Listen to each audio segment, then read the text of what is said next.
Il est 5h10 sur Europe 1. La revue de presse internationale avec les correspondants d'Europe 1. Nous partons d'abord en Belgique. Bonjour Mickaël Denutte. Bonjour. Correspondant d'Europe 1 à Bruxelles, dans les journaux chez vous en Belgique. Un épisode qui rappelle fortement ce qui se passe en France. De quoi est-il question ?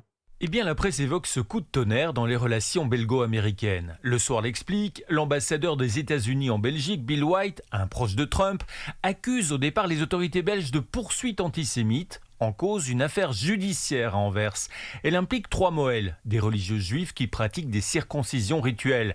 Mais ces critiques sont qualifiées d'ingérence inacceptable. Comme le souligne La Dernière Heure, Bill White a aussi multiplié les attaques contre la Belgique et son système social. Selon 7 sur 7, White épingle 2 politiques belges qualifiés de corrompus. Le ministre belge de la Santé, Frank Vandenbroek, et le président des socialistes flamands, Conor Rousseau.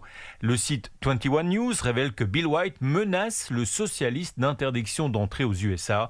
Bref, on n'est pas loin d'une crise diplomatique entre la Belgique et les États-Unis. Nous partons maintenant au Kenya avec la correspondante d'Europe 1 sur place, Alban Tiroir. De quoi parlent les médias chez vous au Kenya ? De Kenyans qui se retrouvent parfois malgré eux à combattre dans les rangs de l'armée russe. Il serait plus d'1 millier à avoir été recrutés, rapporte le quotidien The Nation, qui cite un rapport des services de renseignement. D'après ce document, ces hommes, attirés par des promesses de salaire dépassant les 2000 € mensuels, ne recevraient une fois en Russie que quelques jours de formation militaire avant d'être déployés sur le front. Mais beaucoup seraient partis sur la base d'informations mensongères, précise East African. L'hebdomadaire cite le secrétaire délégué aux affaires étrangères. Selon lui, certains pensaient décrocher un emploi civil en Russie. Le journal The Standard relaie le désespoir des familles restées sans nouvelles de leurs proches partis depuis plusieurs mois. Sur la chaîne Citizen TV, l'on entend le témoignage d'une mère qui dit avoir appris la mort de son fils sur les réseaux sociaux à la suite d'un communiqué des autorités ukrainiennes.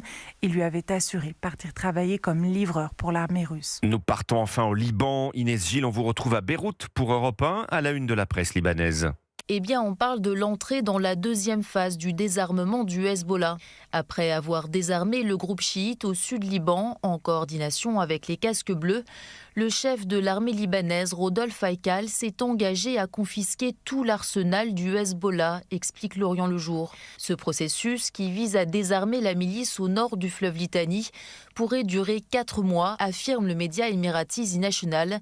Un délai plutôt court car le Liban est sous pression américaine et israélienne. Cette nouvelle phase pourrait renforcer les tensions au Liban. Selon Al Jazeera, le chef du Hezbollah, Naïm Kassem, a annoncé qu'il refusait tout démantèlement au nord du Litani, qualifiant les pressions, je cite, de graves péchés. Il ajoute « Nous ne voulons pas la guerre, mais nous voulons être prêts à nous défendre ». Inès Gilles, correspondante d'Europe 1 au Liban. C'était votre revue de presse internationale.